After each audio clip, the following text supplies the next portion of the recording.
See if that works. Does it work? Okay. Ladies and gentlemen, good afternoon and very welcome at this third seminar of the Egmont Institute, the Royal Institute for International Relations.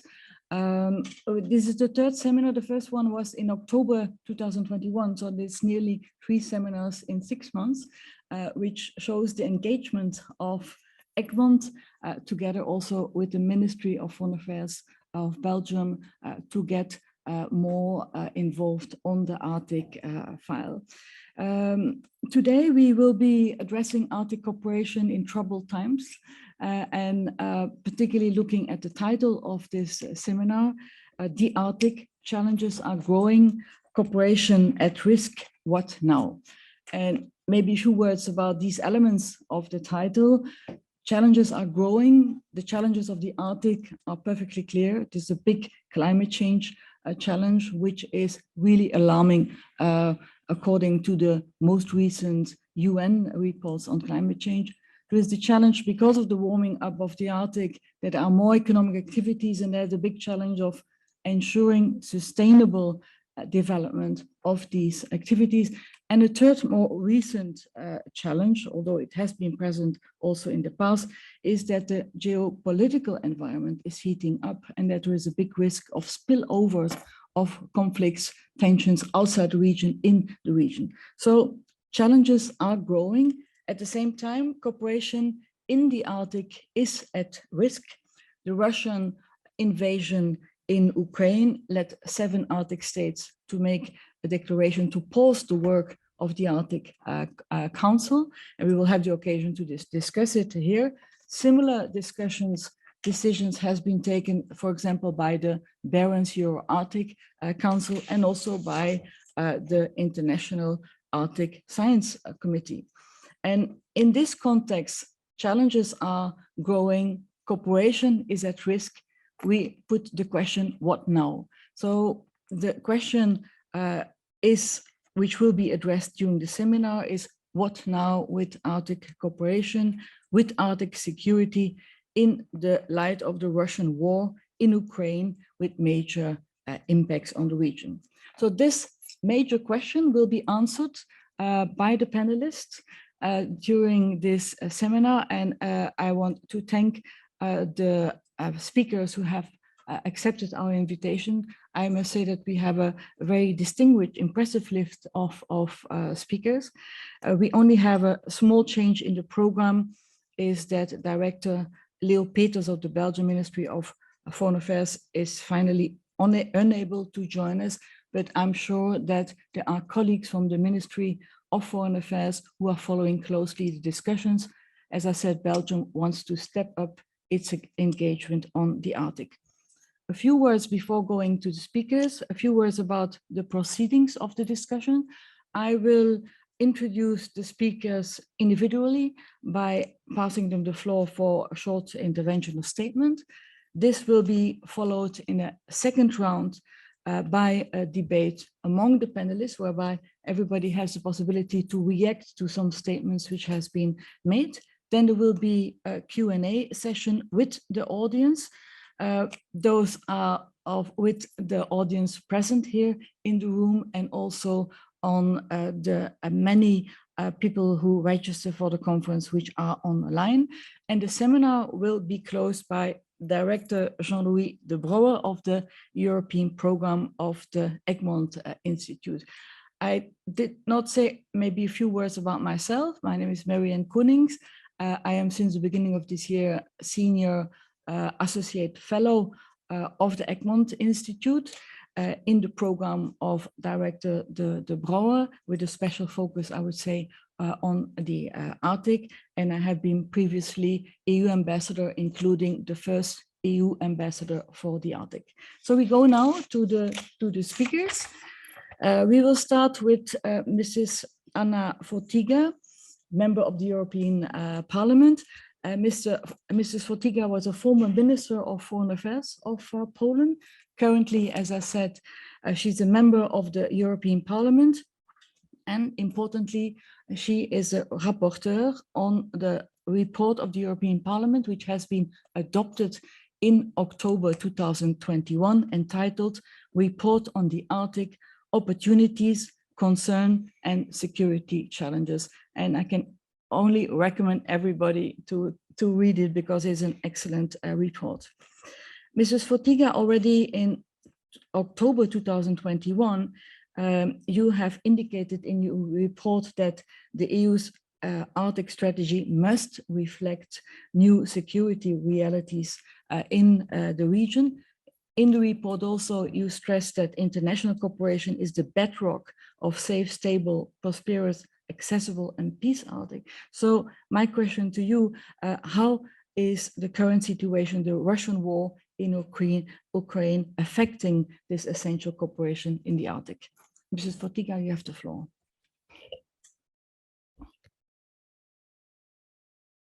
Know whether. Yeah. No, it functions. It functions. Okay. Thank you. Thank you, Madam Ambassador. Thank you very much indeed for giving me the floor, and I'm really privileged to participate in this distinguished panel and before a distinguished audience. Well, the war in Russian full-scale invasion of Ukraine starting February 24 was not something new as emanation of policies of Russian Federation and very aggressive posture to my region, in particular to my country, and specifically to myself, as I used to monitor the developments of Russian policy, and in particular changes of posture towards more aggressive and more militarized for quite a long time already. And when we look on events starting with internal, within the borders of Russian Federation, wars in Chechnya, also some other developments like Beslan and Dubravka, then Georgia, then Ukraine before Georgia, the cyber attacks on Estonia that I well remember because it happened during my term in office as Foreign Minister of Poland, and how intensely we used to think about this, assisting Estonia at that time with what was rather action than just diplomatic notes. And there were decisions after Estonia already. So when we had illegal annexation of Crimea and then actions in eastern Ukraine, in my opinion, and I used to report on cases of war crimes of that time, against, for example, Crimean Tatars, but also Ukrainians, others. What happened now is just continuation of policies.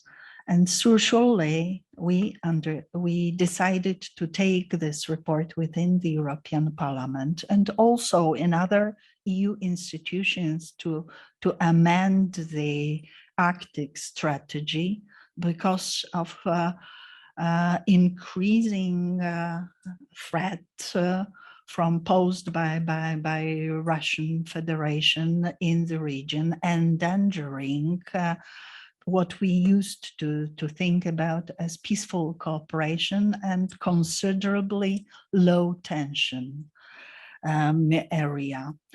Unfortunately, it's not talking about spillover effect, I think, of other regions, because those policies, aggressive Russian policies, the will to regain the positions, neo-imperial positions of the former Soviet Union, are visible in actually many regions of the world, in particular in my region, so in the eastern neighborhood of the EU, but also already very much visible in the Arctic, what is shown by recent Maxar technologies, satellite images, Google Earth, just to name quite recent proofs of the military buildup. Those changes were huge, undertaken on purpose and parallel to reforms of military in preparation of much more aggressive posture that we know. And what happens now in Ukraine just gives the proof. When we speak about other theaters, of course, what is visible in Arctic, we can also define in Africa, in particular in Northern Africa and in the Middle East. We saw examples in Syria with Aleppo policies. I think that after Crimea, we have to rethink our policies, focusing much more on cooperation, tight cooperation in all areas, not only in domain of security, defense and security, and also in deterrence, but also enhancing trade, economic cooperation of the collective West, in particular enhancing our technological edge because of double use of many of products. We have simply to prepare to very difficult war times. Now, in response to Ukraine, we decided to impose unprecedented sanctions. In my opinion, those sanctions are not sufficient. It should be much more, much tighter. Actually, I know it has to be painful to all of us, but certainly the danger is much higher than anybody expected. So it should be very firm, very tight. I know because I represent Poland in the European Parliament, northernmost community. I think that what happened already, so fifth package of sanctions, having quite painful effects already on Russian plans to enhance the country's presence and development in Arctic is just the beginning. And of course, we have in Arctic, as well as in any other idea, to focus on cooperation of the collective West rather than supporting and financing Russia's expansion and neo-colonialist ambitions. That's maybe as the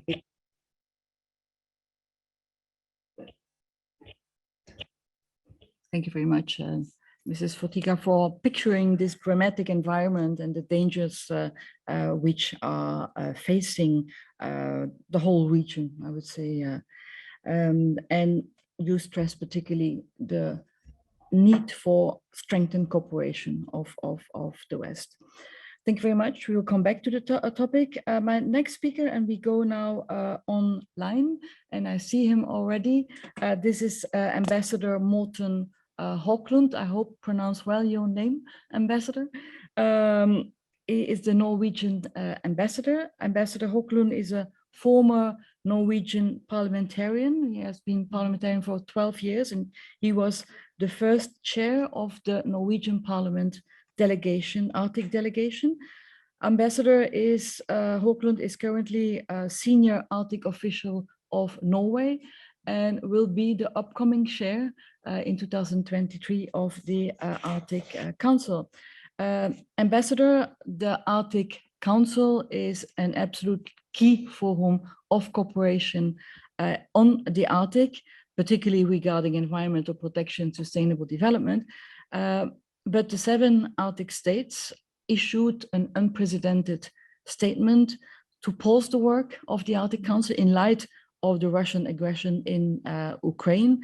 And next year, as I said, from May 2023 onwards, Norway will assure the chairmanship of the Arctic Council. So my question is, how do you see Arctic cooperation today after the declaration of the 7 Arctic states, and how will that impact on the future Norwegian chairmanship?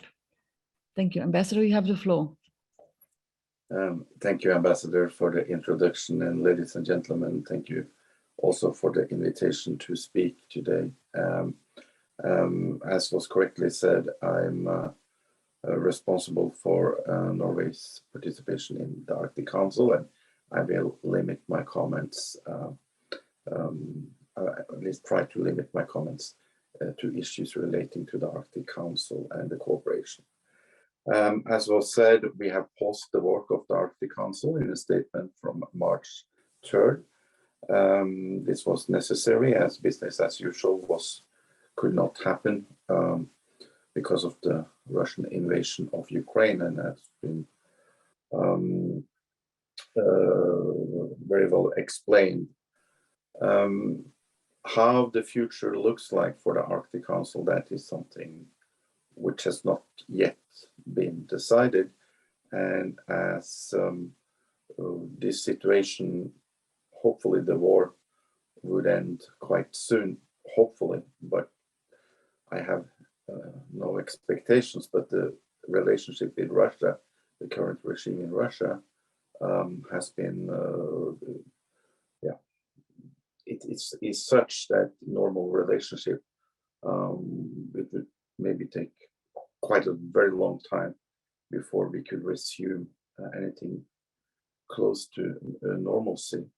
But the issues in the Arctic, they are of no less importance because of the war and the crisis we have, the climate change issues, the other environmental issues. There's such a huge variety of issues which need to be dealt with.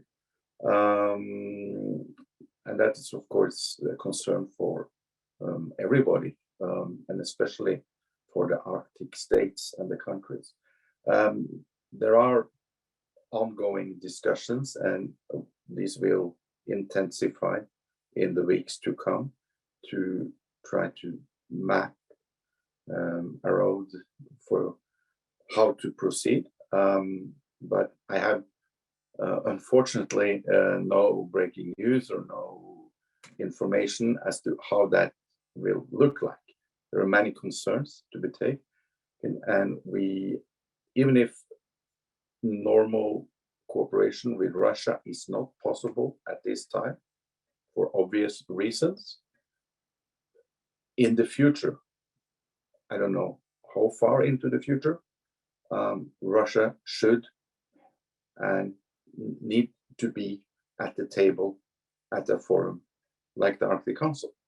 They are a prominent Arctic state, and they are needed. We need to engage them, we need to cooperate, and the Russian part of Arctic is important. So we should always keep a seat open for Russia when the political situation is such as that can be resumed. So everything we do up to that time, and I don't know, like I said, how long that will take, we must keep in mind that we are not doing anything that exclude or separates us from Russia in the Arctic cooperation for the future. That's a consideration.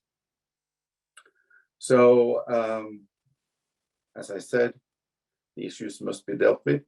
The Arctic Council had, in its 26 years history, proven that it's a relevant body, not least because how we also engage with the indigenous people of the Arctic. They also have an important voice. So any consultations on the way forward must also involve them.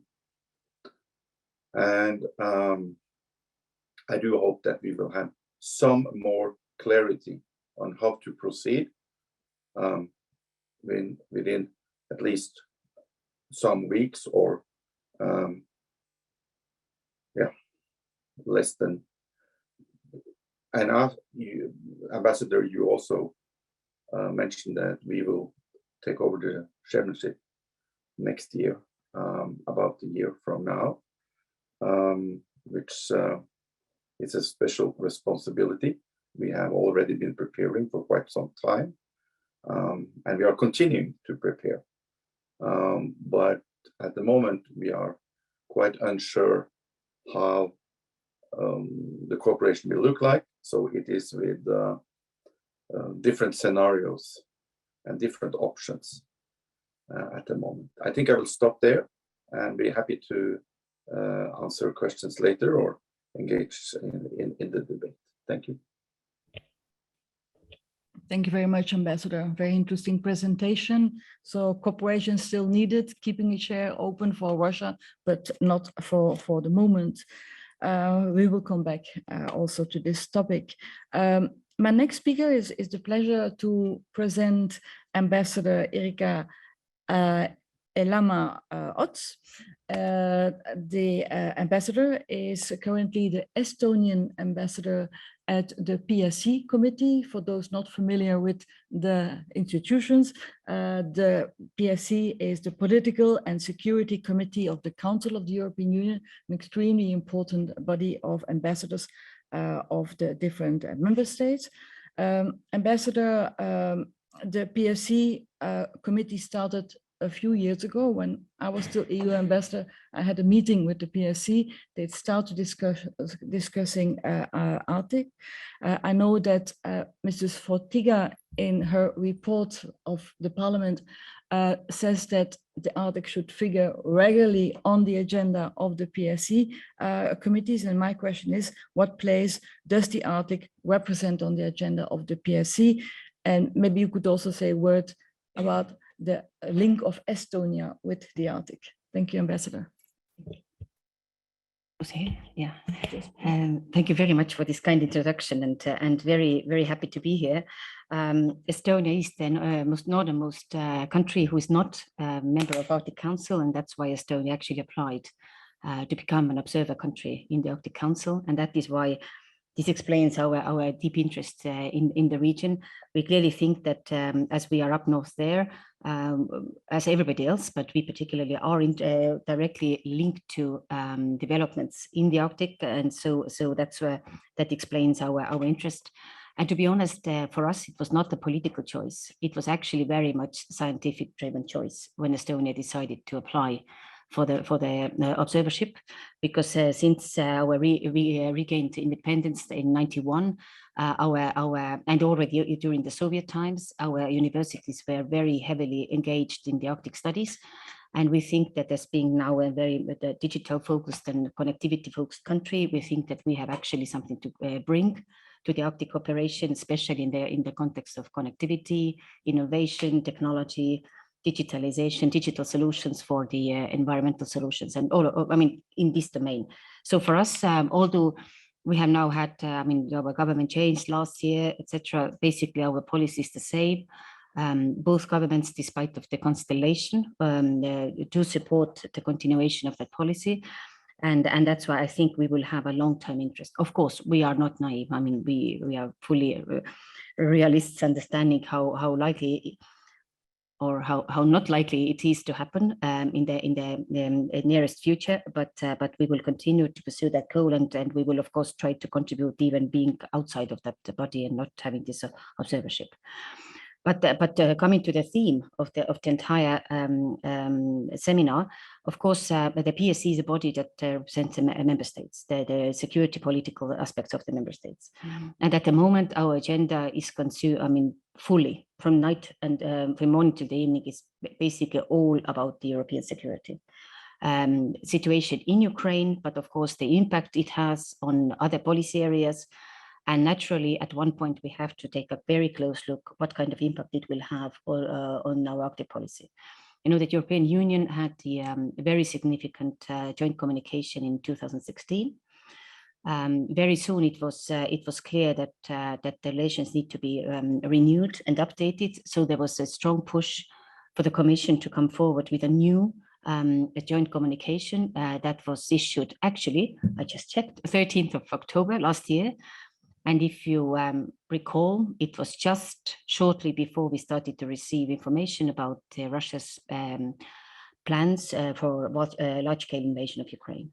Obviously, usually it works in the European Union so that the Commission puts forward its proposals and ideas, then member states discuss and then form its own council conclusions, which will actually form the policy lines for the future. This has never taken place because in these changing circumstances, although at that point, nobody believed that this is really going to happen. And I think the European Union, together with like-minded partners, really hope that we can actually withdraw Russia from that course. It didn't happen, despite all the efforts that were made. So member states have never really replied to this latest Commission communication.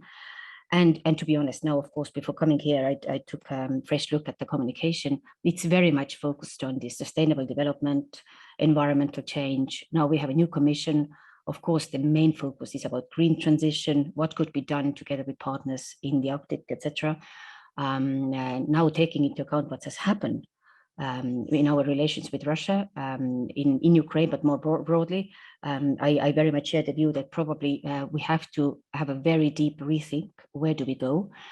But I also very much support the previous speaker from Norway that, of course, all the policy papers that I found, all were based on the understanding that Arctic sustainable development of the Arctic depends on the good cooperation of all Arctic member states. So it cannot be, and Russia is the biggest country there.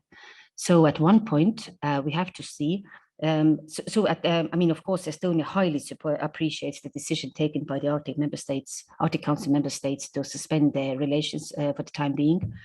But to be honest, we do not know what is the end game of that war. We do not know who will be in charge of respective countries of that war. Of course, European Union and like-minded countries do everything it's possible not to allow Putin to win that war. But to be honest, we do not know even where we are in a few months' time.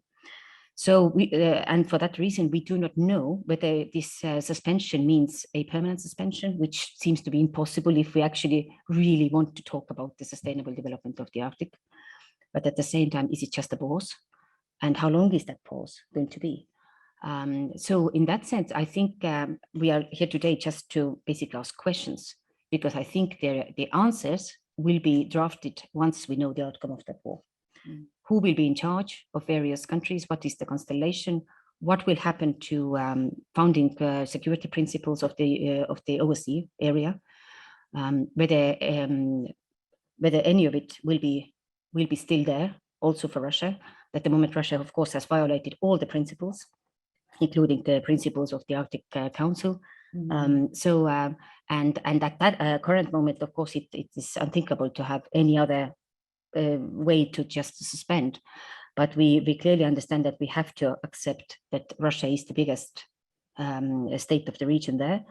And of course, we have to ask ourselves what safeguards can be put into place against Russia going alone in the Arctic. And I think that's the biggest question for us. And here, of course, I maybe would just like to maybe point out 3 areas where we think, of course, first of all, I would very much want to make clear, we really think that the Arctic future has to be decided by the members of the Arctic Council, first and foremost. So we can only express our opinions and logic, but we clearly think that these are the countries that have the main responsibility. At the moment, we strongly support the course they have taken. But those three areas where we see what you have to work on is, of course, the bigger role for the European Union in the Arctic. We do not know how much from this communication will be still useful after the war. Hopefully quite a lot, because it does focus a lot on energy, on environment, sustainable development, maritime transport, everything. But obviously, to be honest, this document does not really talk much about security. I understand it has been a very difficult topic also for the member countries in that area. That's because the security is something that is a hot topic and nobody really wants to talk. And the important is to really have a good, sustainable cooperation among all of them. But now, when the situation is where it is, I think the security aspects will have to be discussed. This part, the communication is not really addressing, at least not sufficiently. But the entire communication was about the EU stronger engagement in a peaceful, sustainable, and prosperous Arctic. This is the title of the communication. And so we have to see, I mean, European Union has clearly wants to step up its engagement globally, wants to have be a geopolitical player. So we have to see what more could EU do with all the toolboxes, which at the moment we are not really discussing in the context of Arctic. But I think that's a really important thing. And especially, let me just recall, just now I jump back over several years ago, Arctic has been one of the very few areas of cooperation between the EU and Russia. Where, I mean, very few areas where the EU saw actually positive engagement. You know that there was these 5 principles in place after Crimea. The main focus is to make the Minsk agreements to be implemented. And there is this, one of the principles is also selective engagement. And there has been a very, very tough discussions among the member states at what are the areas where the engagement could take place. And actually, Arctic has been one of the uncontested areas there. Even if you open the document, joint communication from July last summer, Arctic and regional cooperation, Arctic, Black Sea, I mean, various areas. This was one of the kind of key challenges where we could actually do the positive cooperation. So we have to see now what would be the EU role, but I do think that we cannot totally outcast. At the moment, it's impossible, but we have to see it in the future, what could be done. The second we haven't mentioned is the Sino-Russia cooperation.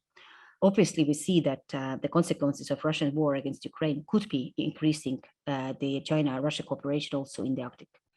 And we need to follow these developments very closely and take the strongest stance against dubious Chinese investments in our countries. And especially because we see that Chinese investment usually include also dual-use technologies. So I think this is the area we have to be very close attention. And the last one is, of course, energy transition. I mean, the EU as a leader of the multilateralism and green transition, I think here we have a EU, US, and Canada. We are very like-minded, and we have to see what kind of impact our transition has on the cooperation in the Arctic. Maybe I was long. But thank you very much. Thank you very much, Ambassador. It was extremely interesting. I think that especially Belgium will have taken well note when you said that the application of Estonia to become observer in the Arctic Council was scientific driven, because we had some discussions about that. I think Belgium might be very interesting in this scientific approach, and that will bring us to the next speaker. Another point what you mentioned, Ambassador, is this updated policy of it's updated EU policy on the Arctic. The novelty of it, because I've very well known the previous one, the novelty is that exactly they have brought geopolitics for the first time in it, and even mentioned security, although it's security in large time. So we came from very far, but you are perfectly right that even this updated might need now a more updated version with the circumstances. I said we are coming to the science, and I'm extremely pleased to have with us Professor Philippe Høybrechts. He is a professor of glaciology and climatology at the University of Brussels, with main activities concentrating on numerical modeling of ice and climate interactions, with particular interest of better understanding the role and dynamics of land ice in climate action. To put it short, I think it's important information I would like to give is that the professor here applied for Belgium, becoming member of the Council of the International Arctic Science Committee, which was accepted recently by unanimity. So congratulations, Professor.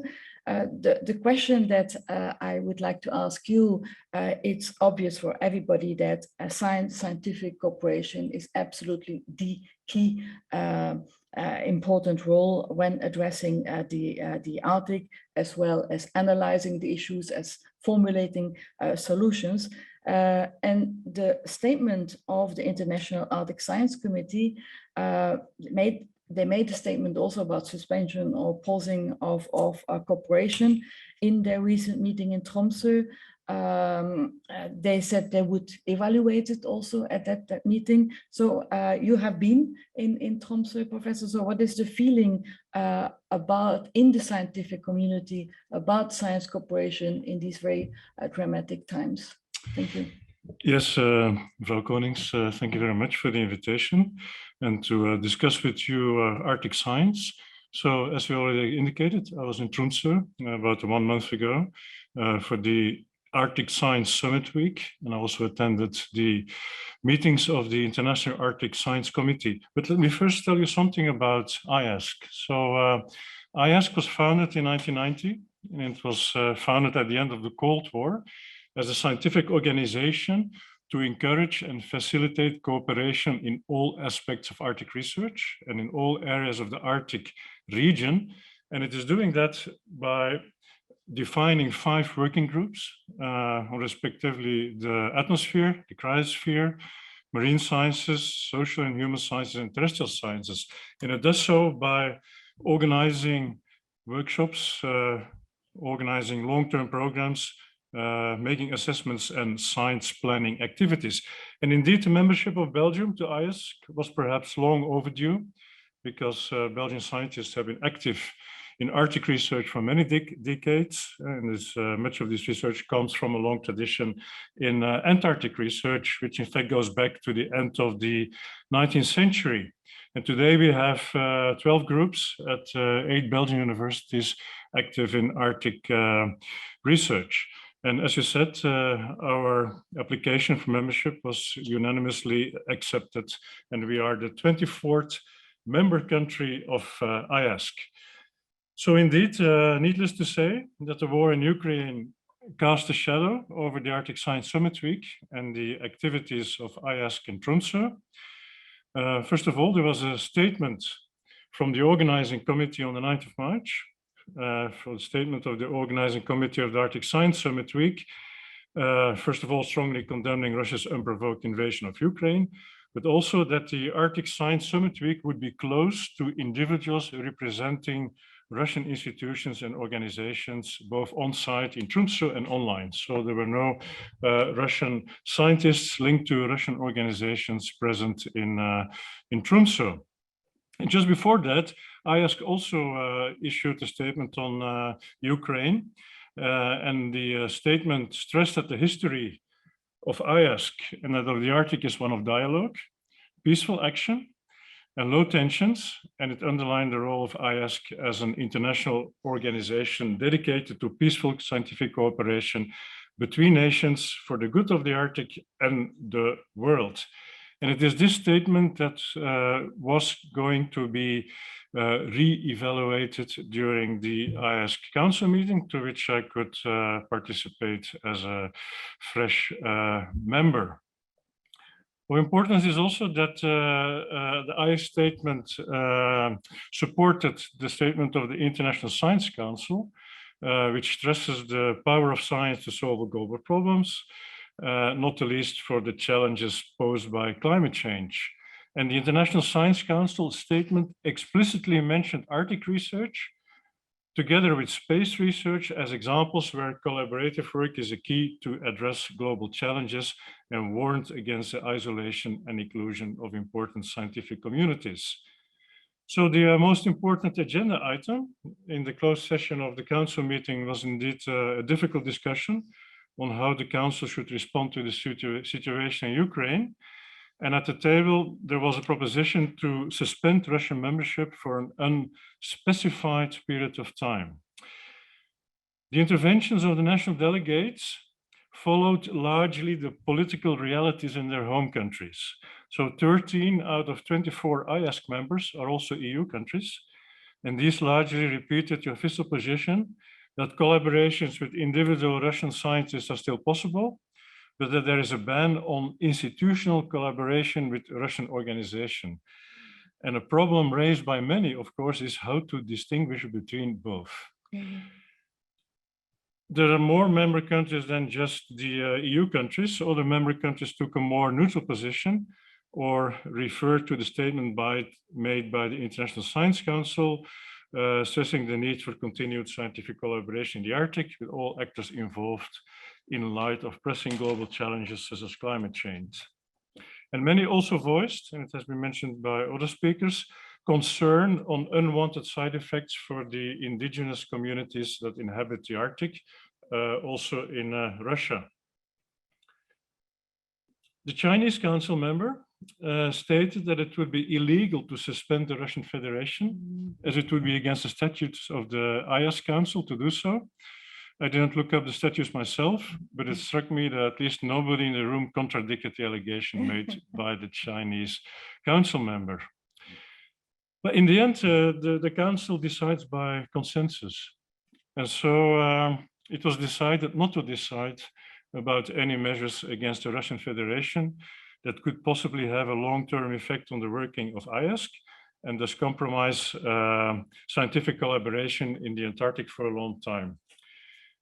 But frankly, and that's also my personal opinion, it's hard to imagine how Arctic scientific cooperation could not involve the largest Arctic nation.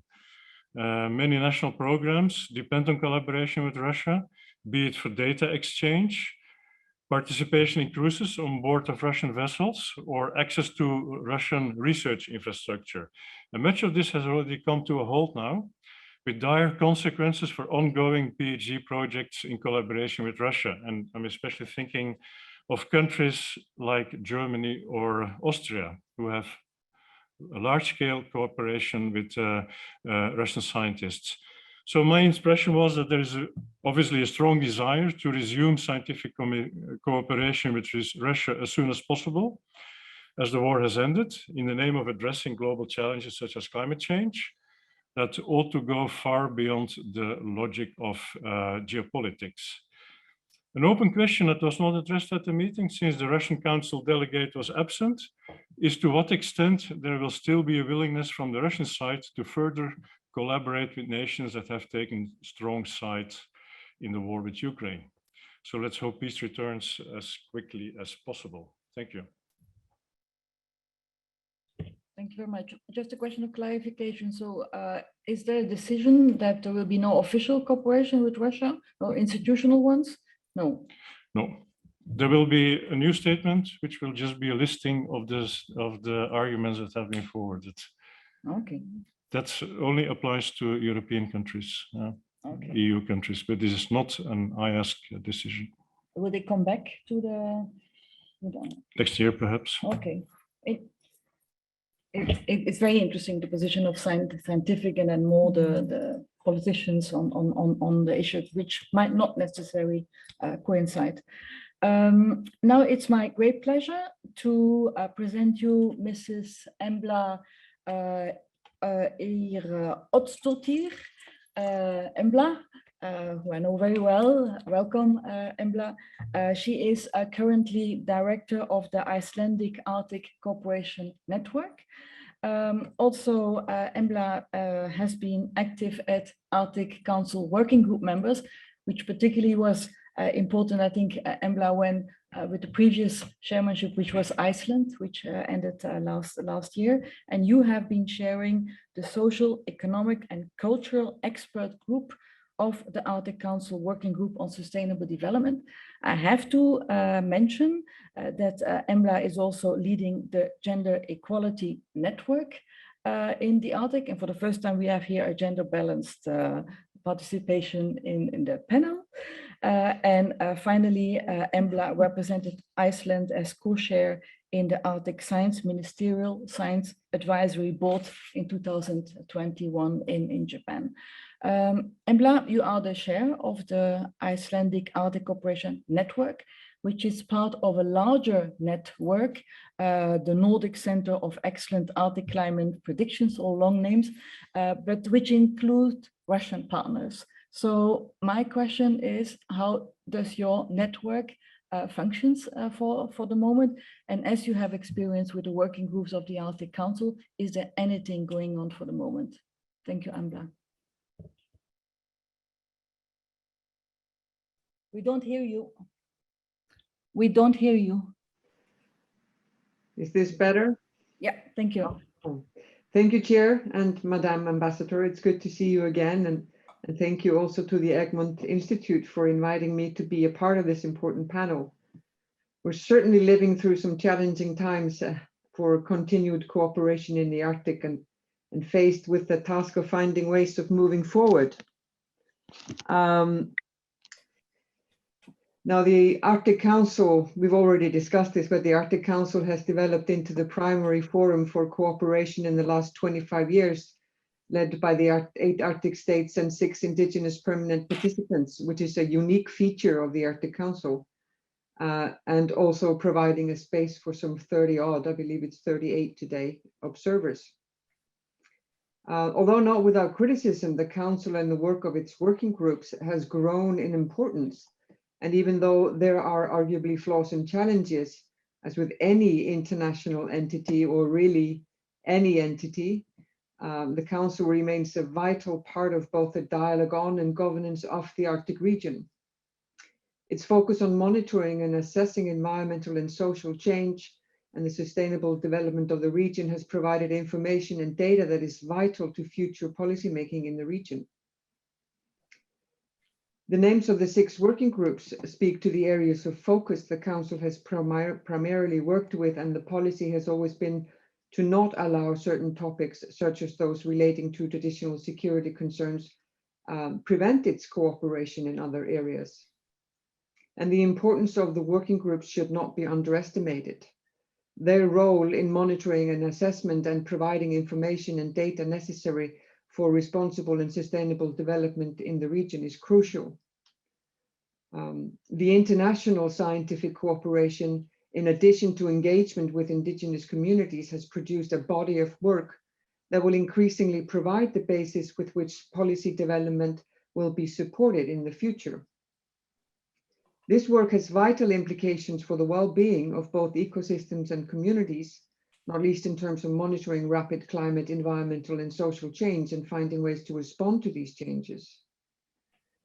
Now, the project you mentioned before is a project that we are kind of partnered in on the sidelines, and the lead social science partner in that project is the Stefansson Arctic Institute. I believe you're referring to the project ArcPath, which looked at combined social and natural sciences, climate modeling with research on impacts on communities. I believe that that project is in its final days, so I'm not really sure that the current situation we're looking at today has a grave impact on that project. Now, my experience with the Council work has primarily been through leading the gender equality in the Arctic project, gender being a topic that has been underrepresented and largely ignored in Arctic discourses and rarely seen on the agenda of Arctic conferences. The project was supported and endorsed by the Sustainable Development Working Group and has been ongoing since 2013, recently finalizing its 3rd phase with a Pan-Arctic report on gender published in May 2021 in tandem with the ministerial meeting. To our relief, the topic of gender was included in the Reykjavik Declaration in 2021, in addition to being included in the first Arctic Council strategy, also presented at the ministerial meeting. We, of course, see this as a reflection of increasing understanding of the importance of gender in sustainable development in the region.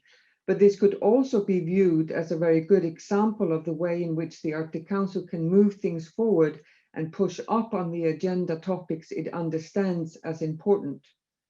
The same could be said for other projects, of course, including the great work that the conservation of Arctic flora and fauna has done on biodiversity, or the great work that the protection of Arctic marine environment has done in raising the profile of challenges for the health of our marine environment, to name just a couple of examples. Now, the United Nations have always had its critics, and it's certainly not without flaws. And whenever I find myself doubting the efficacy of the UN, I always ask myself the question, would we want to be without it? And the answer to that question is always no. As far as I'm concerned, the same applies to the Arctic Council. It may not be perfect, but I, for one, would not want to do without it. Rather, I would want to see it strengthened even further and be allowed to further evolve and become an even more robust entity. I firmly believe this is more important now in these troubled times than ever before. Let's not forget that challenges of climate, environmental, and social change will not vanish, and in fact will likely escalate even further in the decades to come. We still need to monitor these changes and find ways of translating data into policy and action. We still need to find ways to mitigate and adapt in the Arctic as elsewhere. This requires long-term thinking and vision, and this also requires cooperation between the Arctic states, as these issues are largely transboundary and will not be addressed in a state-centered vacuum. In the context of the current situation, as we have discussed before today, the Arctic Council is going through a pause of sorts, and this has impacted all work relating to the Council and the work of the working groups. This is not good, and we hope that a temporary compromise will be achieved soon. We all have some idea of the seriousness of current climate change processes and the escalation of these. Things are changing much, much faster than anticipated just 5 years ago. At the heart of all this, our discussion today are questions we hear concerning the inclusion or exclusion of Russia in Arctic cooperation and the Council. Speculations abound on whether the Council can survive this or whether the Council can continue without Russia. These are difficult and very, very sensitive questions in the current climate, but they have to be asked, and a serious long-term reflection is required. We're all shocked and angry, of course. We nonetheless have to find a way forward and find a way to discuss these questions from an analytical place rather than that of emotion, however difficult that may be at the moment. I myself am a firm believer in dialogue and cooperation and inclusion being the key to peace, although the world does find a way of derailing this belief, mostly through continued conflict and wars in various regions of the world. Now, the Arctic Council, as far as I know, has never before allowed conflict in regions other than the Arctic to disrupt its work. The current pause is likely a way to create time and space to figure out if and how to move forward, but the Arctic dialogue must have a space somewhere. As pointed out before, Russia has approximately, 50% of the territory in the Arctic and has greatly emphasized scientific cooperation in the region. The Ottawa Declaration from 1996 lists the Arctic 8, including Russia, as the members of the Arctic Council. Without Russia, there will be no Arctic Council. The alternatives are either no Arctic Council or some other body that excludes Russia, and I see both of these options as bad options, potentially even leading to further escalation of tensions, which is something we do not need. And I shudder to think of the path this might lead us on. What is most important now is doing everything we can to resolve the current situation and do everything in our power to de-escalate. It's the responsible thing to do. And just to end on a fairly judgy note, I don't think we should burden those that follow us more than we already have through climate change with an all-out situation of war and destruction.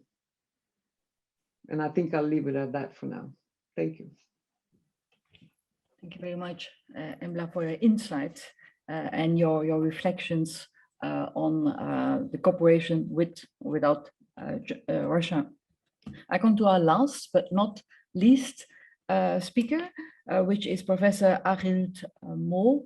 I hope I pronounced well your name, I'm sorry. The professor is a Norwegian political scientist and senior research fellow at the Fridtjof Nansen Institute in Norway. He is also a guest researcher at Stanford University and associate professor at the Norwegian University Center in St. Petersburg in Russia. Your research focuses on oil and gas politics, with particular emphasis on the Russian energy sector. And therefore, Professor, maybe I might ask you a question which is different from the other questions I ask at the other participants, is how far the current war and the situation impacts on Russian energy policy, including the effects of the sanctions. Thank you, Professor. Thank you, and thank you very much for the invitation.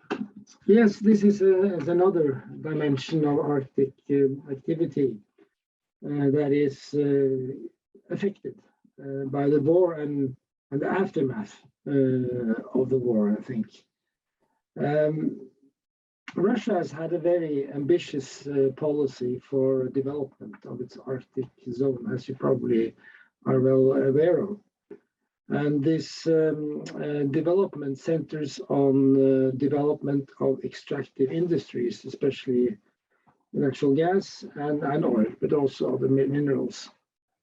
In conjunction with these developments, there has also been a quite ambitious plan to extend the navigation on the Northern Sea route by way of renewing the nuclear icebreaker fleet and extending it. So the official vision in Russia has been that within this decade, you will see a really enormous jump in activity. I think it's reason to believe that the war and the sanctions will have quite big impact on this development.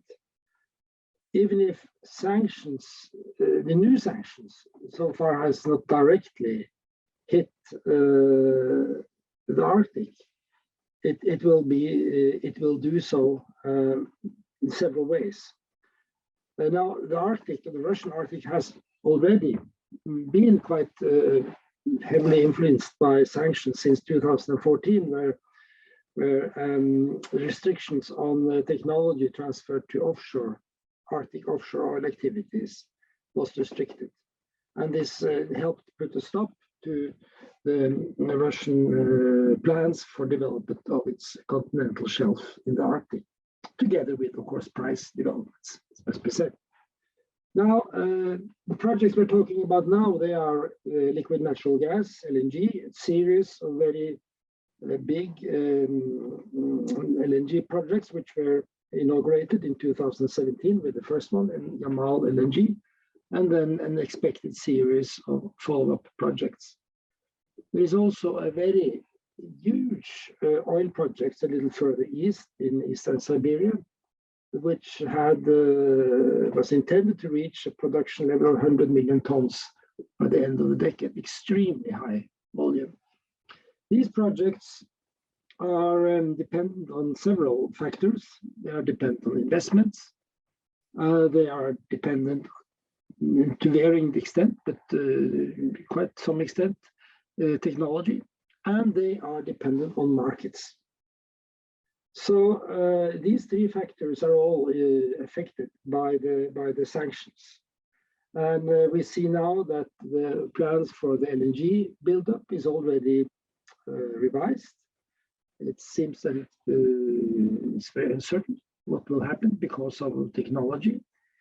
The oil project is also in big trouble, partly because of investments, but also because there is uncertainty about the future market for Russian hydrocarbons.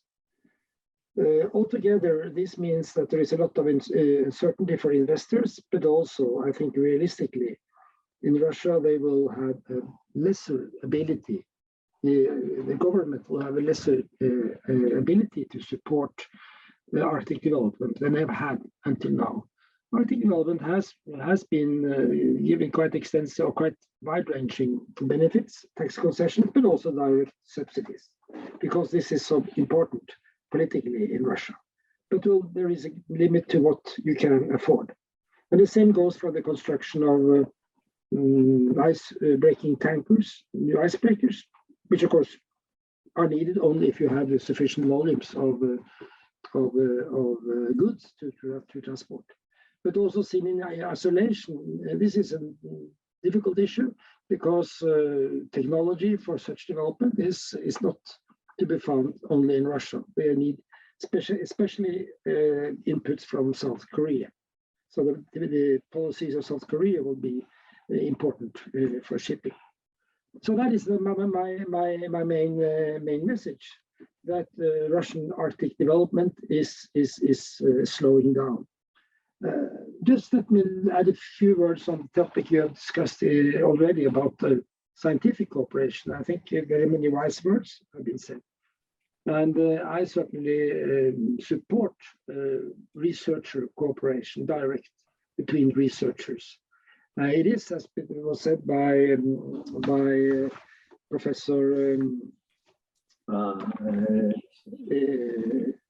Høglund, that it is difficult to distinguish between personal cooperation and institutional cooperation. But I think one has to look how it develops, and this depends on the interest from both sides, both in Russia and outside, to try to pursue, to sustain some level of scientific cooperation. If it is misused, for instance, by Russia, by portraying direct contacts as a way of support for the government, well, then there is a problem. But I think one should try it out. Thank you. Thank you very much, Professor. We unfortunately have no time to address the issue which impact the events have on the European energy provisions, which is a complete other debate. It might be a subject for another seminar of Egmont. We now come to the second round, and as we have passed a little bit more time on the first round, but I thought it was worthwhile, given the very interesting interventions, I would like the panelists, maybe if each of you would like to intervene, react to a statement which have been made. So I will start with Mrs. Fotyga.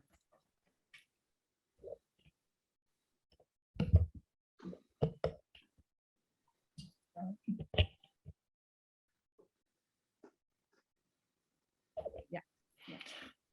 Thank you, Madam Ambassador. Actually, I would like to reiterate one thing, and I should have mentioned that I have also second hat in my engagement into Arctic. I used to participate in NATO reflection, being appointed by Jens Stoltenberg as one of 10 experts on NATO reform, and actually the only one of my region. And therefore, also in this area, I used to be interested in Arctic and actually contributed to those provisions of report indicating necessity to take into account the changing security aspects.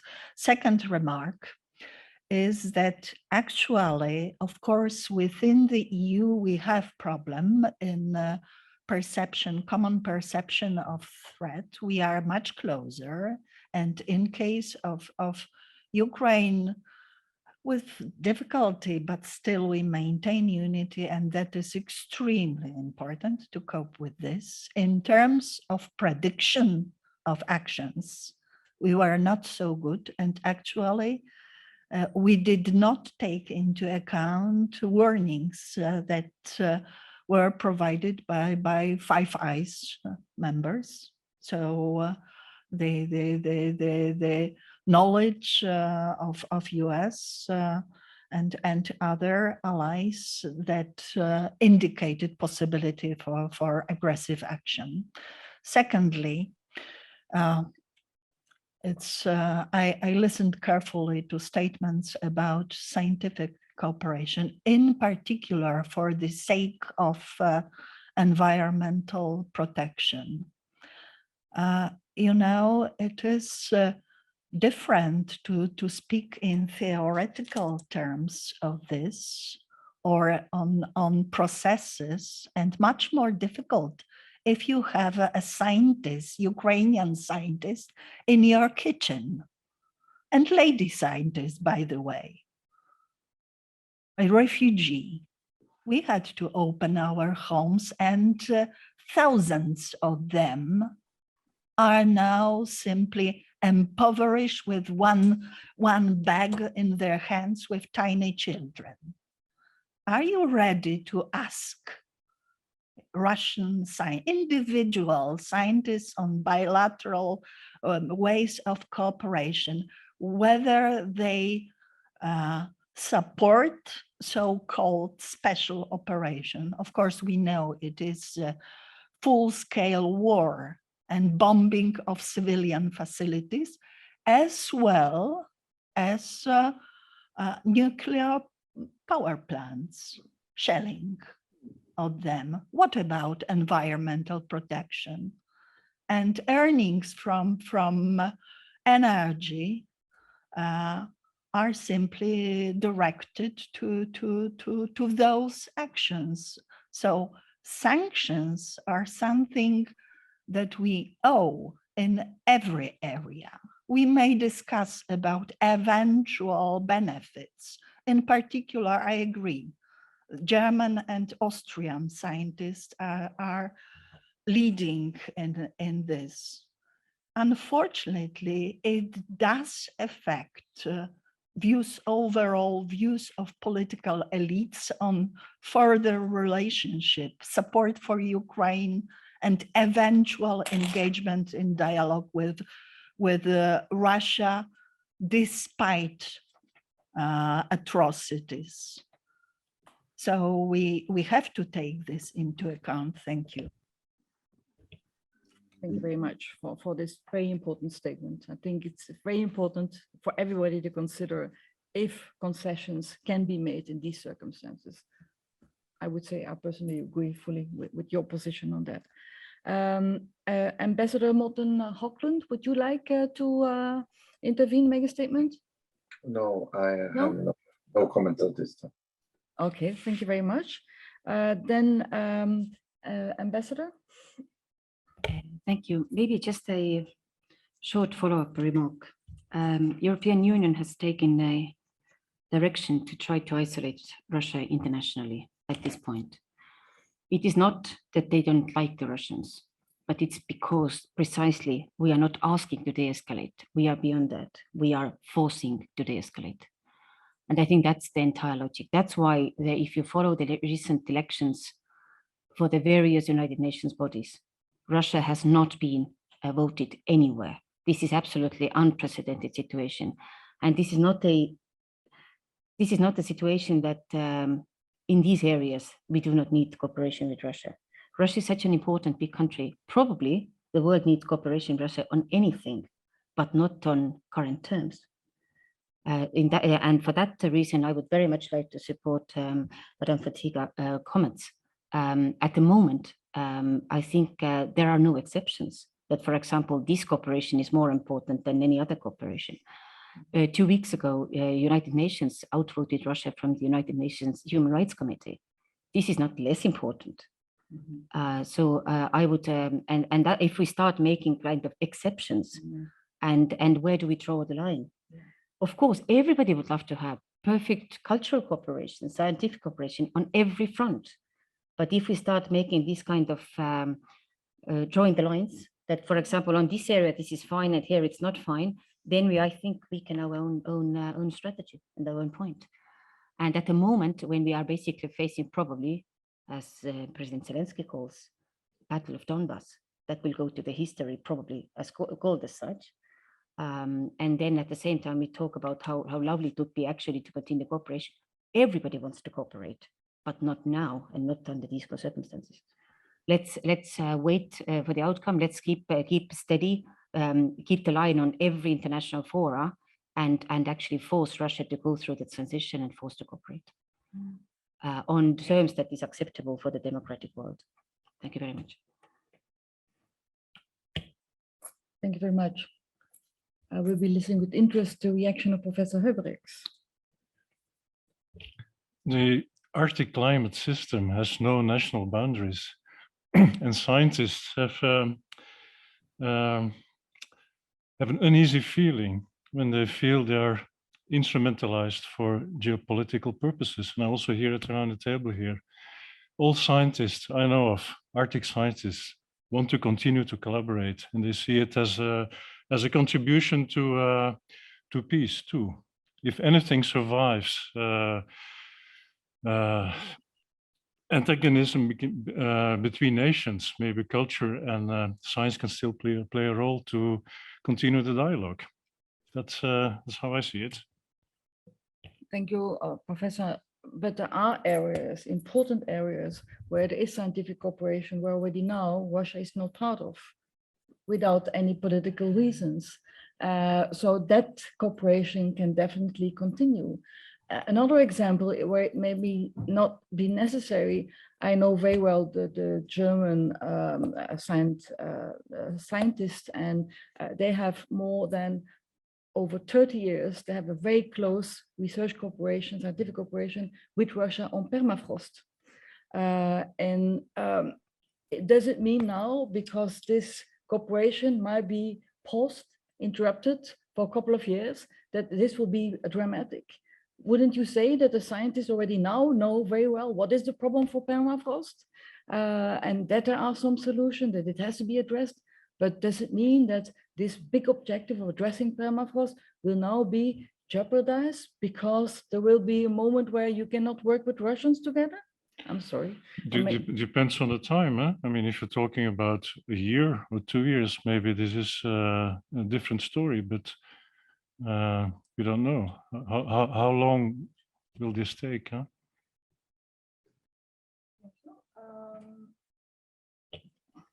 Embla, would you like to react? Thank you, Marianne. Maybe just a couple of things. I wanted to share with you how pleased I was that Ambassador Høglund discussed how the Arctic Council now needs to map a road to figure out how to continue, and that there is a consensus that Russia needs to continue to be at the table in the Arctic Council, whatever that may look like in the future. I also wanted to sort of support the comments made by our scientists here that I would tend to support researcher cooperation. I understand Ms. Anna Fotyga's comments about abstractions of climate processes. But I think we also need to consider that there are regions and communities, for instance, in the Arctic, that don't see climate change as abstractions. There are significant impacts already to social systems in the Arctic. And there are many communities in the high north, whether that's in Alaska or Canada or Siberia, that for a long time, for reasons we are all familiar with and has to do with colonial histories, that for a long time have been battling poverty, lack of food security, lack of infrastructure, etc. So we would do well not to forget that the situation in many of these communities is dire and are not abstract.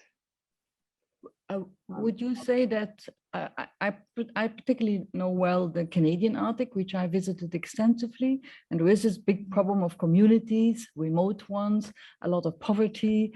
But would you say now that if the cooperation stops with Russia, that they will be directly affected?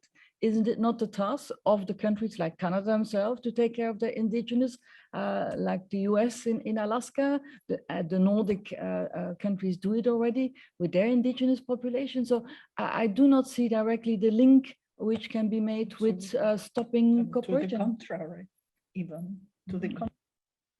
No, well, I see what you're saying, and I take your point completely. But as you know, indigenous communities around the world, including around the Arctic, have joined their forces and have created a strong voice out of many small voices. So indigenous communities, whether they are in Scandinavia, Northern America, or the Far East Russia, or even in the South Pacific or wherever else you might want to look for them, they have created a strong political pressure to consider their needs and rights in both the national and international context. And I think that severing these ties is not a good way to move forward for these communities. Thank you, Embla. I think that Mrs. Fotyga would like to reply.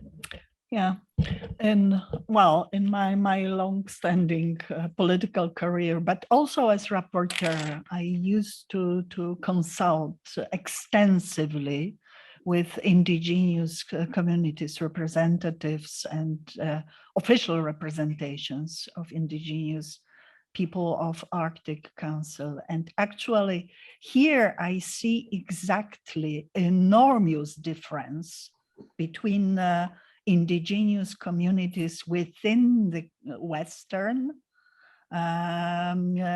Arctic countries and what we see in policies, internal policies of countries like Russian Federation and, for example, China, when we speak about observers to Arctic.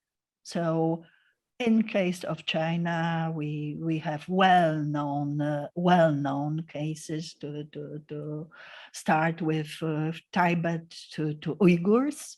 In Russia, starting with genocide on variety of indigenous people. And now when we speak about Ukraine, how would you call the idea of invading a sovereign country, publicly stating they are not a nation and killing civilians? So it's, well. Well, I mean, maybe I shouldn't come in, but I just kind of try to kind of understand here. I mean, obviously, everybody cares about the rights and future of the indigenous people, and everybody probably who deals with Arctic matters. And I hear what you're saying, that they have joined forces, etc. But I mean, probably are not even asking that question. Would anybody say that yes, this cooperation has to continue at any cost, and without paying any attention what's actually happening? Probably everybody would say no, no, no. I mean, first things first.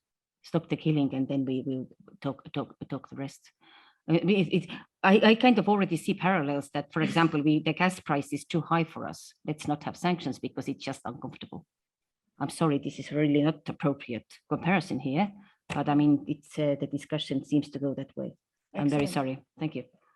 Thank you very much. I still want to give the floor to Professor Moore, if in case you would like to react to one of the statements made.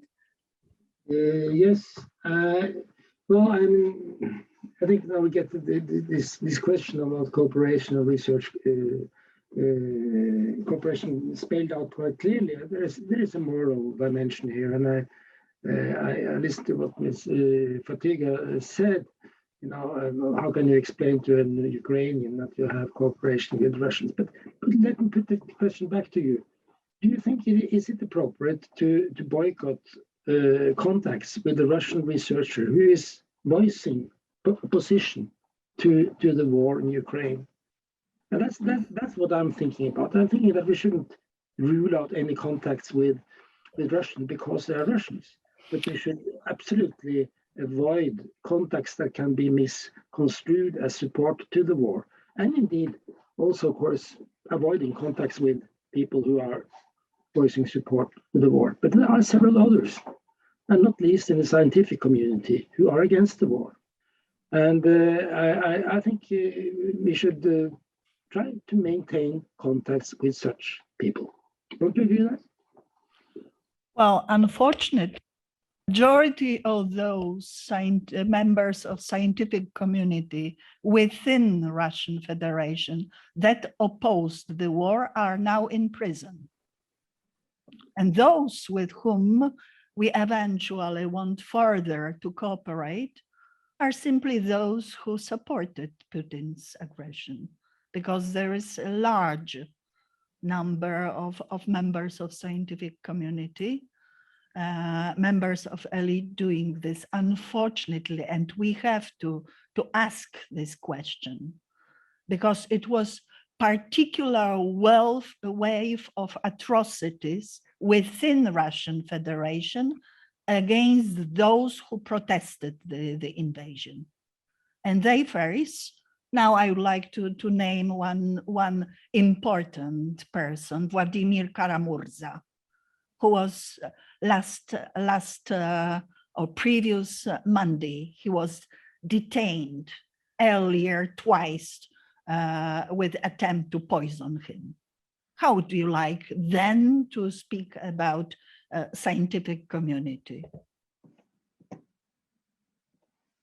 Thank you very much, Mrs. Fotyga. We have now about half an hour maximum for questions with the audience, and I would like to open the floor. I will start maybe with the guests who are here present, and if you ask questions, can you please present yourself? Not all at the same time. Yes, Berk. So my name is Berk Vindevogel. I'm a student at the University of Ghent. My thesis is on the Arctic. So my question would be, when would be sufficient time to start cooperating again, and who decides over that? Because if the conflict eventually goes into a frozen conflict, the challenges of climate change do not go away, but we still need to cooperate. So my question would be, when would be sufficient time for that? Thank you. Would you like to ask a question too? Sorry? That was my question. When would be sufficient time to start cooperating? But do you particularly to Ms. Fotyga and Ms. Ellamaa-Ots in okay, particular. to both ladies. Okay, Ambassador? I will start. Very quickly, climate change was one of those areas in the context of these 5 principles where the EU was constantly proposing, let's cooperate. This was one of the areas where we tried to, despite what happened in Crimea, despite what happened in Georgia, constantly, I mean, these were the few areas where we proposed as an EU, I mean, let's work. The cooperation was not answered. There was no mutual interest. So actually, already before the war, there was a serious offer from the West on the table that remained unanswered. Now, at the peak of the war, I think it's yet a question of morality comes in. So that's why I think in my initial presentation, I think the whole logic was, this is not the time to talk about that. We have to see the end of the war. Of course, you talk about the frozen conflicts. There are countries who feel much more strongly that, I mean, we should not resume any cooperation when there is a frozen conflict, or we have to resume some of the cooperation. But at the moment, when we are still talking about the scale up of conflicts, this is not the time. Maybe the right time is in a few months, maybe a few years. We don't know that, but not at this moment, that this is one of the particular areas where the cooperation should continue at any cost. This is where we have a real problem with morality here. Thank you. Well, moreover, it is not only the matter of morality, because we still continue to talk about issues, situation in Arctic and war in Ukraine as 2 different parts. NATO decided some time ago to adopt a 360-degree policy, meaning that we have to monitor threats and identify threats all over the world, actually. And what happens in Russian build-up for some time already, I mean several years, but in particular last year or last 2 years, is to be assessed very carefully from very aspect of security. And actually, Western Arctic councils not only monitor this, they took very resolute action. I do not have time to mention what Norway did recently, rightly so. I very much applaud this. What US did, what Canada did, what is the action of Finland in order to apply for, why do they do this? Do you think that only because of Ukraine?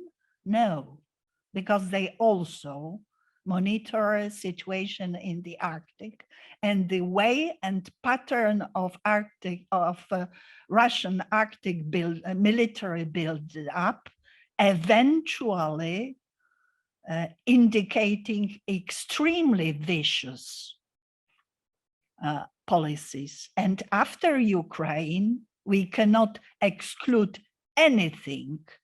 That is why we have to deter Russia immediately by all ways possible. And by the way, we are obliged to do this by international law because there is genocide going on there. And not now, not only now, it started in 2014 and actually much earlier. If you assess the ways taken by Russia in Grozny, it was a pure example of genocide. Thank you, Ms. Fotyga. Maybe if I can add something to what both panelists are indicating. I think it's clear that from the discussions also that cooperation is key, is essential, particularly for the Arctic. It has been the basis of 25 years, very successful cooperation led by the Arctic Council and others. It's not only the Arctic Council exclusively, which deals with the Arctic, but also, for example, the European Union is doing quite a lot, not only limited to the Arctic, but also with its northern dimension in the Barents region, where we had a lot of cooperation with Russia, a lot of people-to-people cooperation. But the current situation clearly indicates that you cannot rely on Russia on anything. Russia is flagrantly violating all rules, also basic rules of international law, which also are the basic of Arctic cooperation. So you cannot rely on Russian. I heard some arguments that people saying, well, you don't have to be afraid about the Arctic because Russia has such big, huge economic interests in the Arctic, so that they will not take a risk of having a spillover of the tension. The situation is clearly that they don't care about economic concerns for the moment. That's not the policy of Putin. This is a real war, which I think that I like the reply that you gave when to continue cooperation. Well, first stop the killing. Sure.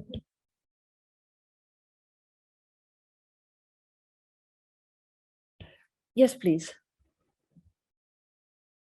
Thank you, Mrs. Chair. I'm Jacques Rosier. I'm a retired Belgian Navy Admiral, Senior Fellow at the Royal Higher Institute of Defense.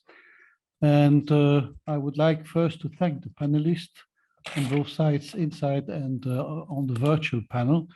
But my intervention is more a comment after this interesting seminar. I'm an elder man. I'm not a child of the Cold War, but I have been through it.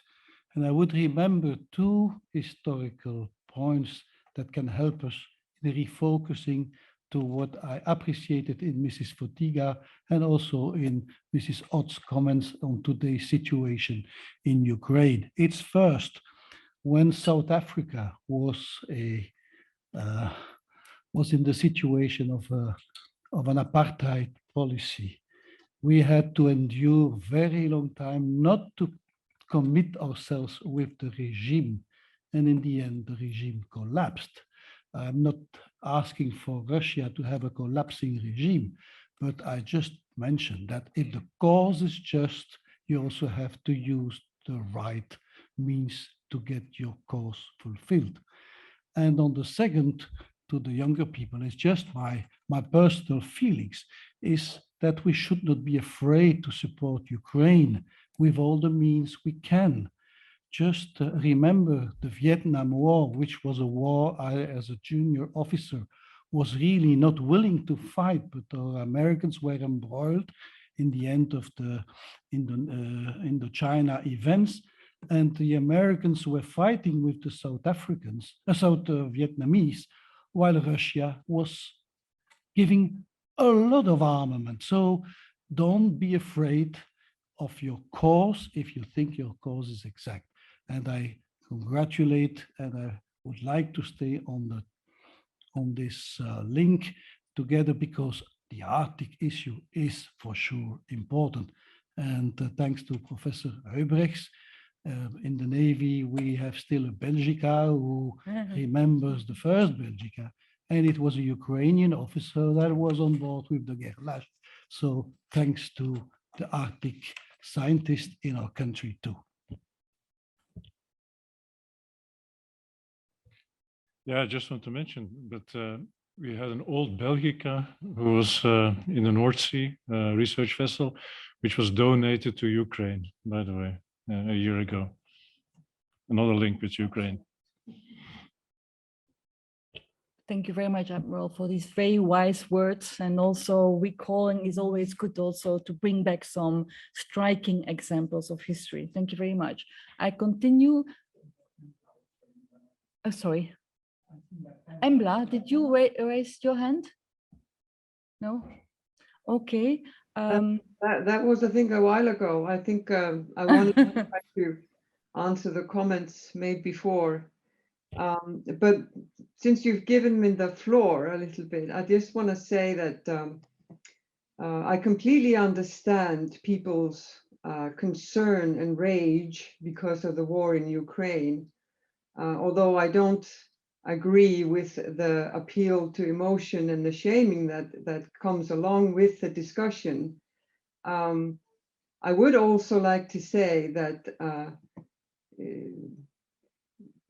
you contend that this is not the time to speak about cooperation. I think this is the time to speak about cooperation. And I think we need to continue to talk about cooperation. And I think we need to not say that we should not talk about things concerning the Arctic or the Ukrainian crisis. I think that's the most dangerous outcome we could possibly have, is trying to tell people not to speak about certain things. So I just wanted to get that out there, because it sounds really scary to me when people say that. Thank you, Embla. It's always important to keep dialogue open. Thank you.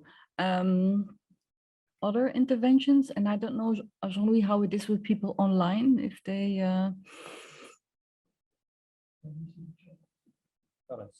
sorry? I thought I saw somebody online. No. They will have to put it in writing. In the meantime, is somebody else here present? Joseph? Well, I just had a...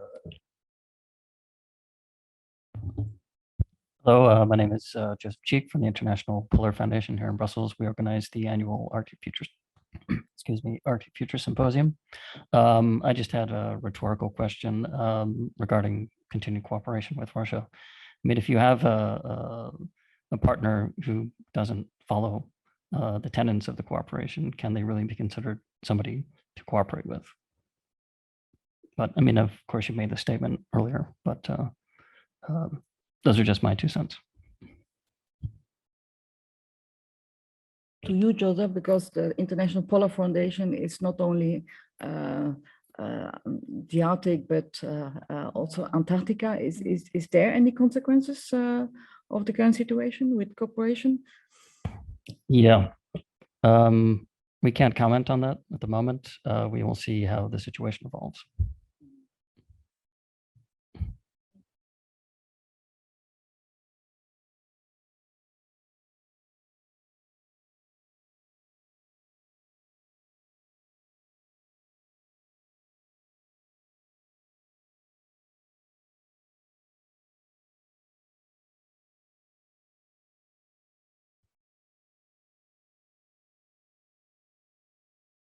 I will try. I see a question, Germany. If you follow the risk assessment, the panelists delineate what are the requirements you would formulate towards NATO, like forward bases, larger representation, etc.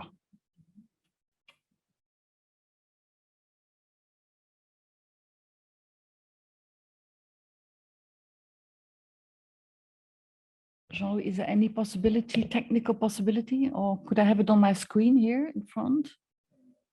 Or does anybody have the questions? I think it's impossible to read them. Does the question concern recommendations of NATO towards the situation, security situation in the Arctic? In any case, Mrs. Fotyga, because it addresses NATO, and you have an expert, you have been a part of the expert group of Stoltenberg. Maybe you can say, is the NATO will update its strategy in June of this year. Do you think it might take into account the Arctic? It is a strategic concept to be eventually adopted by NATO summit in June. It requires unanimity, so that's the platform. There is no specific Arctic strategy within the NATO, but surely I think that what was already presented by experts is eventually to be updated after Ukraine and developments already seen. I mentioned Maxar Technologies, recent, I think it was March 24th as well, so 1 month after Russian aggression, and showing enormous and very disturbing new military buildup of Russian Federation in the Arctic. There are quite new decisions as well. That means that eventually it is to be more in this, but of course it requires unanimity. And we know that some of Arctic councils are reluctant in accepting institutionalized engagement in NATO in this. But I already mentioned members of Collective West, also allies or future NATO allies that took individual, very resolute actions to counter what happened quite recently on the side of Russian Federation.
Good afternoon.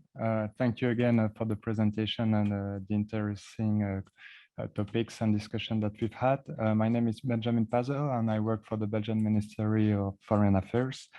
And we see that we are considering two scenarios. So the first one would be to stop cooperation while the situation continues. And the second one would be to resume once everything gets better. But I was wondering if there was some kind of discussion and thinking about a plan B, which is cooperating between maybe the countries from the western sides. And I was wondering if on a scientific and practical field, if this is possible, and if there are also some kinds of synergies on a bilateral or regional way and platform. And if not, if maybe on the political side, if people are considering maybe to work only with, for example, the EU and Canada and without Russia, if this is an option, because if we refuse to cooperate fully, maybe do you consider to do it in partially? Yes, this. So if I understand well, your question would be the plan B would be to do cooperation where it's possible to countries. But yes, without Russia. And maybe without Russia, and maybe not exclusively Arctic states. Yes, no, yeah. Okay. Whenever it's possible, and even for example, Belgium, we are not like fully Arctic. Okay, but I'm sure that bilaterally, but there I would rather leave the floor to our Norwegian colleagues that there have been quite, and that still at this moment, if I'm not wrong, on certain very topics, there is a discussion with Russia.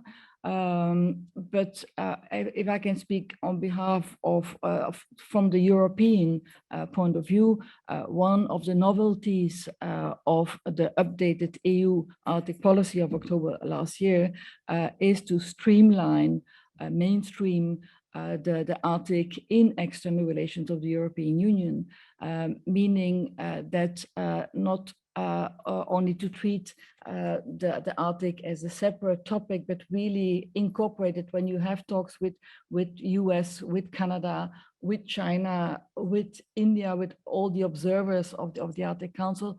The Arctic should be part of it. So this, I think, will continue. There is already a bilateral dialogue on the Arctic with Canada, EU-Canada. So I think that while filling up a gap, that in the meantime, the existing cooperation should be even strengthened more than it is for the moment. That's my point of view. I don't know if Ambassador Høglund, if you would like to answer maybe from the Norwegian point of view, because you always had a special relation with Russia, because it was also in your security interest to have some talks with Russia.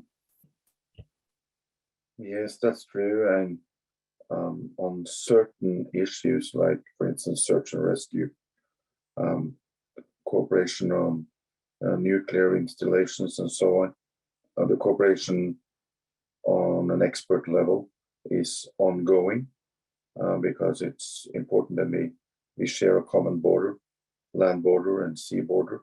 So, for instance, for shipping vessels in need, we need to manage such issues, but of course, all types of political cooperation and other institutional cooperation has been suspended. In the absence of Arctic Council, there is a possibility, and I think that will be utilized to cooperate, more in other settings, bilateral and other arenas. There are, fortunately, different formats for cooperation, and we will find ways to do so. Waiting for the resumption of normal work in the Arctic Council. But as I said in my interventions, different issues in the Arctic, they are of relevance, importance, and we will cooperate with organizations and countries where it's appropriate.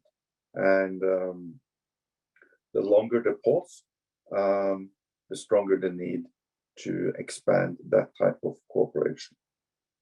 Thank you.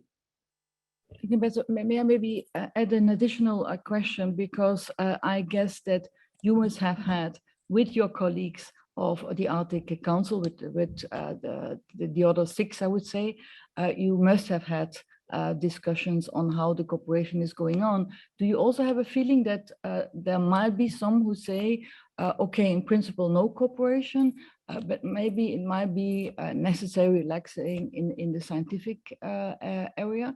Do you feel that you are all the seven exactly on the same line for, I would say, no plan B for the moment, pausing the work mainly, or are there any venues where some would like to see an opening in the current circumstances?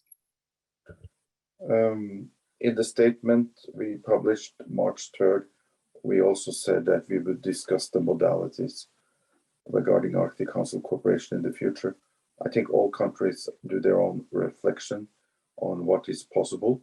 If you look at, let's call it the rules of engagement, with Russia, there are a lot of similarities between the 7 countries, but there are also differences. I hinted to some of the differences, which is also because of geography. Our relations with Russia are different. I'm not going to go into the positions of the different countries and the ongoing discussions, unfortunately, and as many of you are experienced in both defense and foreign affairs, you know perfectly well that that would not be appropriate of me to do so. But we will be very happy to communicate and engage when we have arrived a few steps further in our discussion. Thank you. Thank you very much, Ambassador. It was very helpful.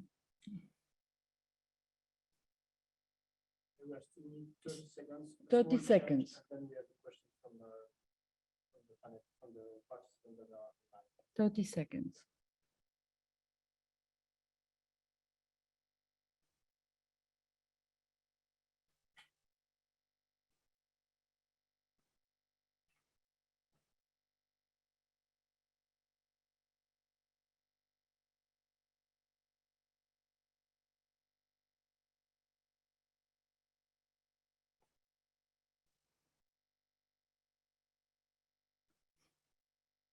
No? Is there any possibility you could give me your laptop? But the question from the participant don't appear on my laptop. Yeah, correct.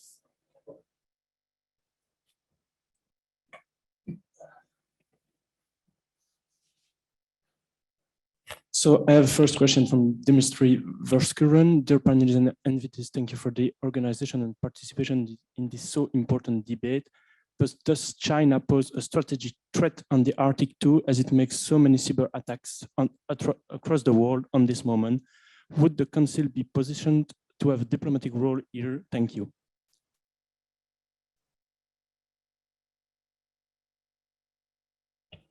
Yeah, this is definitely a question related to the role of China in the Arctic, where I think also we could organize a separate seminar on it. There is a lot of questions which are happening now because of the position taken by the West, if that will not strengthen the cooperation between Russia and China. But there, I think there is already a strong involvement of China in Arctic matters, and definitely after 2014, China has been filling up the gap in the investments, and we have to see what will be happening next. It's not only China, it will also be other countries like maybe India, which have taken another stand. So we have to see on that. Yes, and that's I guess the question to Council means probably the member state. Very quickly, I think at the moment, as the Ukraine issue is so much dominating the entire scene, of course, I think the entire how the Russia and China relations develop is under very, very clear radar screen at the moment for us. There was just recently EU-China summit. Clearly, everybody wants to see that China would not be supporting Russia in this war.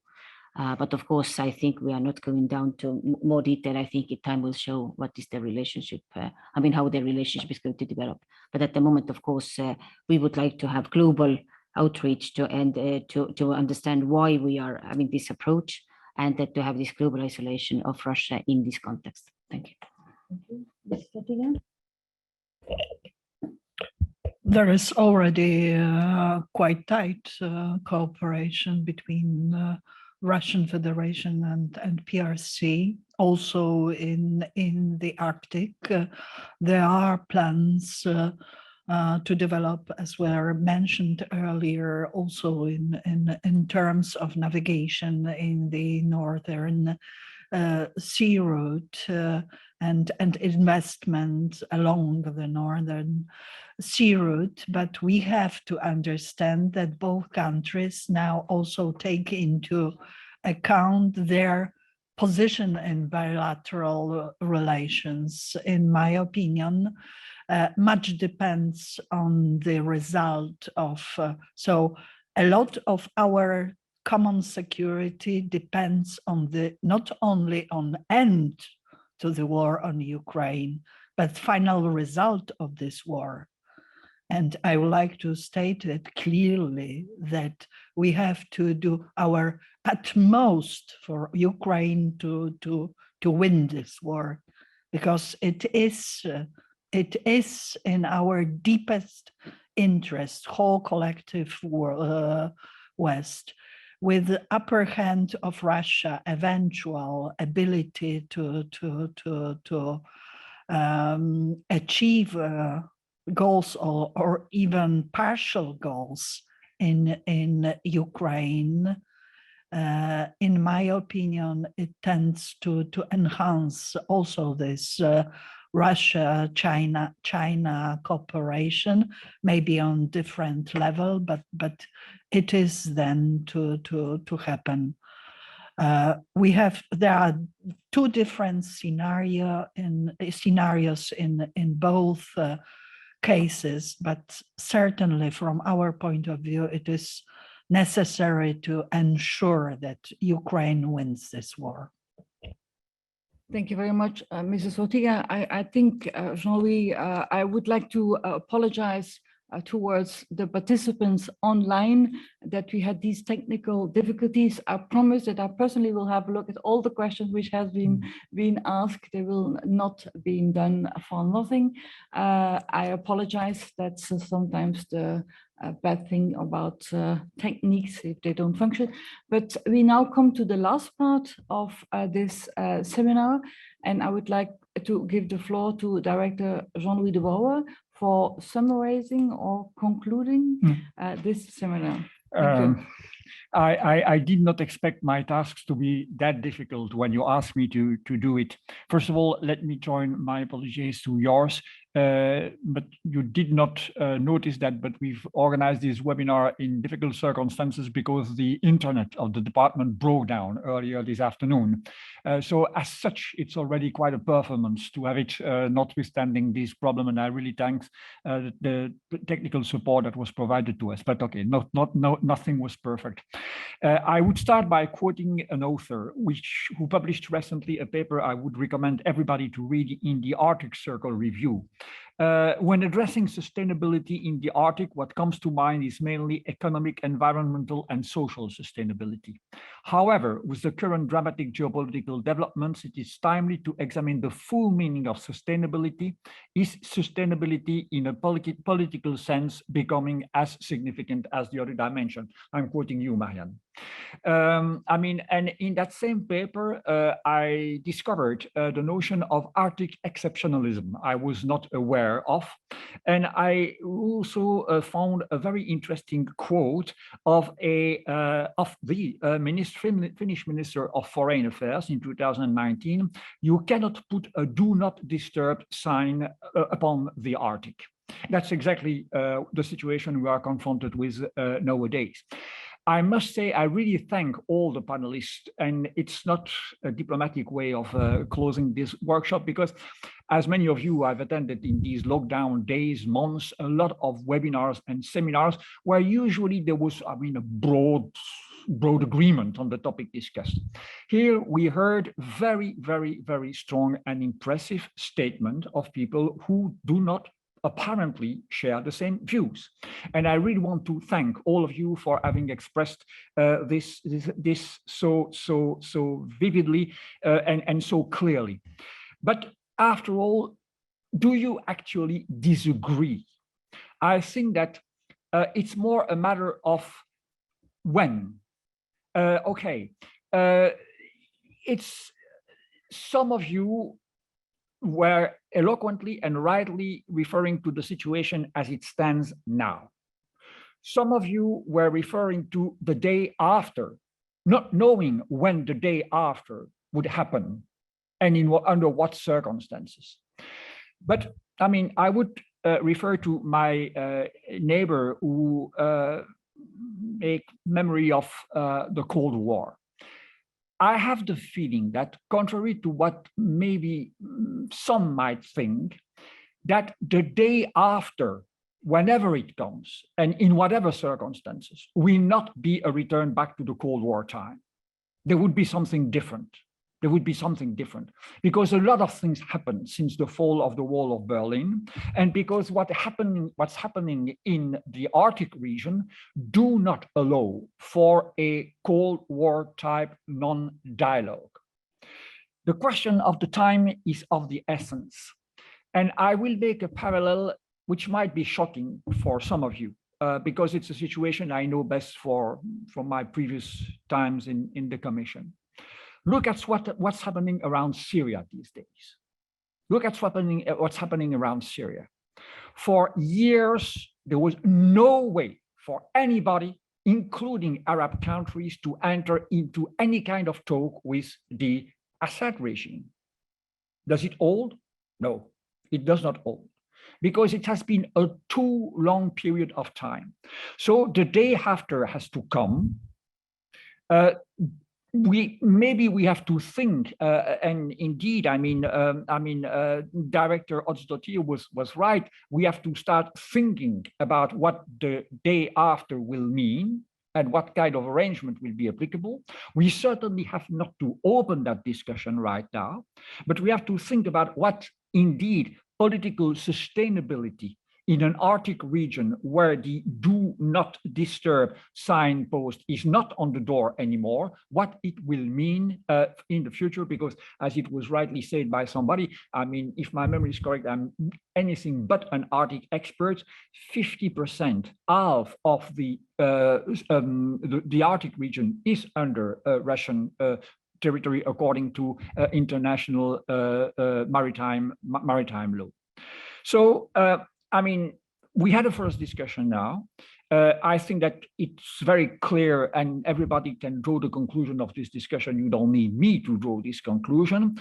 But indeed, there will have to be places where people will start thinking about how the day after could look like in the Arctic, because we cannot afford this kind of non-dialogue or non-cooperation too long, way after, I mean, a hopefully acceptable solution. What it means, I don't know, will have been found to stop the war and the aggression in Ukraine. So we started, Marianne, in the beginning of this seminar, you rightly noted that this was the third in a row. This is part of a program that the Egmont Institute would like to develop with the support of the Belgian Ministry of Foreign Affairs related to the Arctic region. Of course, first thing comes first, and that's the reason why, in agreement with you, Marianne, and also another of our mentor, Ambassador Frank Arnouds, we took the view that indeed this security issue should come first. But there are many others on which we intend to come back afterwards. Bearing in mind the security situation, bearing in mind that there is, of course, I quote you again, Marianne, a political sustainability issue at stake, but that, okay, there are also many other issues at stake, whether it is about scientific cooperation, whether it is about energy, whether it is about economic interest, economic challenges, not to mention climate change. So we shall, as the Egmont Institute, engage more into this area and on this topic. We have set up a network of Belgian friends of the Arctic, but many of them are, thanks God, not Belgian. We refrain from calling it a polar bear network. So, I mean, but should you be interested in following up our activities with regard to the Arctic region, I would really appreciate if you would be kind enough to send us an email. Send an email to my colleague Jeanne Leblond, who is there sitting and was quite instrumental in making this webinar possible, so that you could stay connected with us and be kept posted about our future activities in this area. In the meanwhile, and coming back to the very matter of this, like everybody around this table, I'm deeply shocked by what has happened, although we could have seen it coming. I mean, you were right, Madame Fotyga. I mean, there were signs and warnings that we ignored, 5 eyes you mentioned, but I'm deeply shocked by what has happened since the 24th of February. I think that it will have an impact on all EU policies, all of them. Not only the one related to the Arctic, but all of them, ranging from energy to agricultural policy, development policy, relation with the rest of the world. We have to factor that in. And this is happened at the time we were not even able to think about what the post-COVID world could look like. So we are now really at a turning point for the EU agenda. The EU has been being responsible for the European Affairs Program. You will allow me to be a little bit Eurocentric in my conclusion. The EU has been able to resist these shocks. It seems that it comes stronger from what has happened than it was before. Unprecedented steps have been taken, and you all know, Ambassador Ots know what these steps have been with regard to, amongst others, the post-Ukraine, the Ukraine war. We're still in the middle of it for the time being.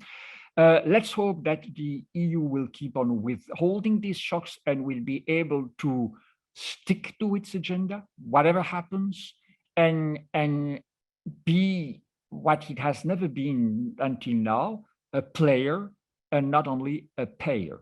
Thank you very much for attending this workshop this afternoon. Thank you very much, Marianne, for having prepared that, for having masterminded this workshop. And thank you again to all our panelists, whether they were virtually or physically present with us in this room. Thank you.